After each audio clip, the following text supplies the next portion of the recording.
कहीं से पटाखों का इंतजाम करते हैं।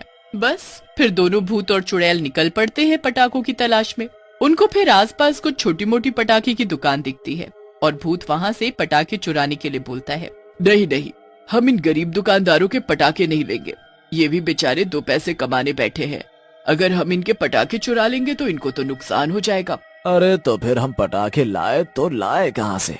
चलो मेरे साथ, मुझे पता है हमें पटाखे कहाँ से लेने हैं और किसी को कोई फर्क भी नहीं पड़ेगा। चुड़ैल उस भूत को अपने साथ दूर एक जगह लेकर जाती है जहाँ पटाखों की बहुत ही बड़ी फैक्ट्री होती है। उस फैक्ट्री में चारों तरफ बस पटाखे ही पटाखे बन रहे होते हैं। ये वो जगह है जहाँ से हम अगर कुछ पटाखे चुरा भी लेंगे तो किसी को कोई फर्क नहीं पड़ेगा।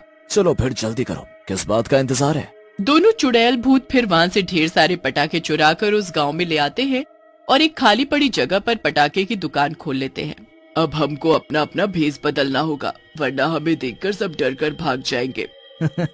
हाँ सही कहा तुमने। दोनों जादू से अपना अपना भेष बदल कर आम लोगों की तरह बन जाते हैं। उसके बाद वो दुकान में अच्छे से पटाखे सजाने लगते हैं और दुकान के बाहर एक बोर्ड भी लगा देते हैं जिस पर लिखा होता है पटाखे की दुकान। अब उनको ग्राहक के आने का इंतजार रहता है।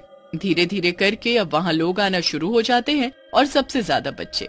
अरे भैया, ये हमारे गांव में पटाखे की दुकान कब खुल गई? अरे वाह, अब तो हम भी पटाखे खरीदेंगे और दिवाली मनाएंगे।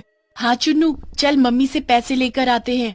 सब लोग दूर से ही पटाखे की दुकान देखते रहते हैं, पर किसी की भी हिम्मत उस दुकान पर जाने की नहीं होती। वहाँ सब लोग इतने गरीब होते हैं कि खाने को मिल जाए उनके लिए वही बहुत होता है। पटाखे खरीदना तो उनके लिए सपने से कम नहीं था। पर उनमें से चुन्नू और मीना अपने घर पटाखे के लिए पैसे लेने जाते हैं। जब वो अपनी माँ को पटाखे की दुकान के बारे में बताते हैं तो पहले तो उनकी माँ बड़ी हैरान होती है, पर फिर वो बच्चों को डांट कर भगा देती है कि उसके पास कोई पैसे नहीं है। बेचारे बच्चे उदास मुंह लेकर वापस उस पटाखे की दुकान के बाहर आकर खड़े हो जाते हैं और दूर से ही पटाखे देखकर खुश हो रहे होते हैं। अरे ये लोग तो दूर से ही देखे जा रहे हैं, आखिर ये दुकान पर आ क्यों नहीं रहे? अरे कैसे आएंगे, उनके पास पैसे नहीं होंगे ना पटाखे के लिए, तो फिर कैसे आएंगे? देखो, अगर हमने इनको मुफ्त में पटाखे बांटना शुरू कर दिया तो इन लोगों को हम पर शक हो जाएगा। तो हमें अब कुछ और ही सोचना पड़ेगा। हाँ तुम बिल्कुल सही बोल रही हो। दोनों बहुत देर तक यही सोचते रहते हैं और फिर चुड़ैल को एक आइडिया आता है, क्यों ना हम एक खेल खेलें। हम गत्ते से गोल चक्र बनाते हैं और फिर उस पर हम एक जगह पटाखा और बाकी जगह पैसे पैसे लिख देंगे। फिर हम बच्चों को वो गोल चक्र घुमाने को बोलेंगे।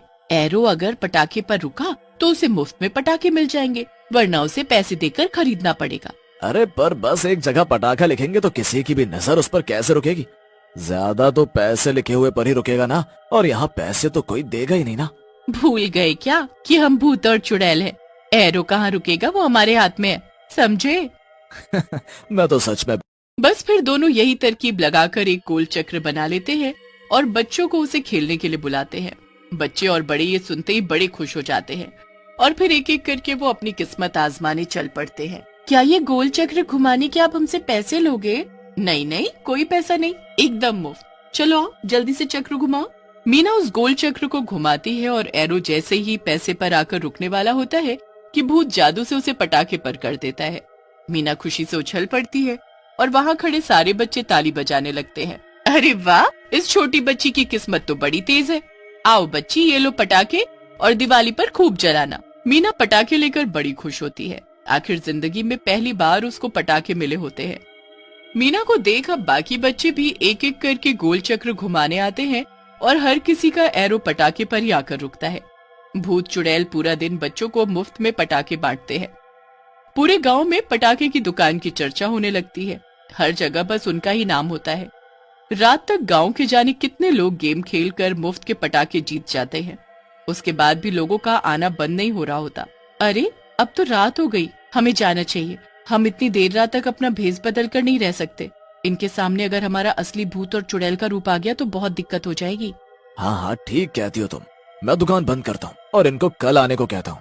सब लोग भीड़ लगाकर खड़े होते हैं और फिर राजू उनको अगले दिन आने को बोलता है। देखिए बहुत रात हो गई है, अब हमको दुकान बंद करनी पड़ेगी। अब हम कल सुबह दुकान खोलेंगे, आप लोग कल आना। अरे भैया, तो कल भी तो ऐसे ही गेम खिलाओगे ना? हाँ हाँ बिल्कुल, तुम सब चिंता मत करो और बस अब कल आना। ठीक है भैया, हम कल आते हैं। सबके जाने के बाद रामबती और राजू अपने भूत और चुड़ैल के रूप में आ जाते हैं। आज तो हमने काफी पटाखे बांट दिए, अब हमारे पास कल के लिए ज्यादा पटाखे नहीं बचे। तो कोई बात नहीं, हम फिर से उसी फैक्ट्री से कुछ पटाखे उठा लाते हैं। हमें बस इस बार गांव की दिवाली धूमधाम से मनवानी है। हाँ, बस उस रात भी दोनों भूत और चुड़ैल उस फैक्ट्री से पटाखे उठाकर अपनी दुकान में लेकर रख लेते हैं। अगले दिन वो फिर से रामबती और राजू के भेष में आकर गांव वालों को खेल खेल में ढेरों पटाखे बांट देते हैं। हर रोज गांव वाले आकर खूब सारे पटाखे जीत कर ले जाते हैं और किसी को भी शक नहीं होता कि पटाखे की दुकान किसी भूत और चुड़ैल की है। ऐसे ही करते करते अब गांव के हर घर में पटाखे होते हैं और सबको दिवाली का बेसब्री से इंतजार रहता है। कुछ दिनों बाद दिवाली आ जाती है। बच्चे सुबह से पटाखे के डिब्बों पर नजर लगाए रहते हैं। हर घर में खुशियां ही खुशियां और दिवाली की तैयारी चल रही होती है। पहली बार गांव में दिवाली की रौनक देखने को मिल रही होती है। ये सब देख दुकान में बैठे रामबती और राजू बड़े ही खुश होते हैं। आखिरकार हमने वो कर दिखाया जो हम चाहते थे। अब हमें यहाँ से चलना चाहिए, हमारा काम हो गया। हाँ, चलना तो चाहिए, पर मैं यहाँ रुककर इनकी दिवाली देखना चाहता हूँ। देखना चाहता हूँ कि इन बच्चों के चेहरे पर इन पटाखों को जलाकर कैसी खुशी आएगी। हाँ, ये तो तुमने सही कहा, ये तो मैं भी देखना चाहूंगी। बस फिर शाम हो जाती है और हर घर में दिए जले होते हैं।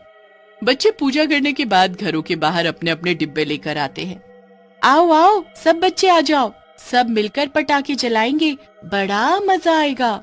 सब बच्चे बाहर आ जाते हैं और अपने अपने पटाखे जलाने लगते हैं।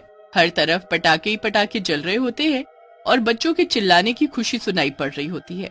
हर तरफ बस खुशी ही खुशी होती है, जिसे देख रामबती और राजू के चेहरे पर भी मुस्कुराहट आ जाती है। ऐसी दिवाली तो मैंने पहली बार देखी है और सच में ये दिवाली मेरी सबसे अच्छी और यादगार दिवाली है। सच कहती हो तुम, ये दिवाली कुछ अलग ही है।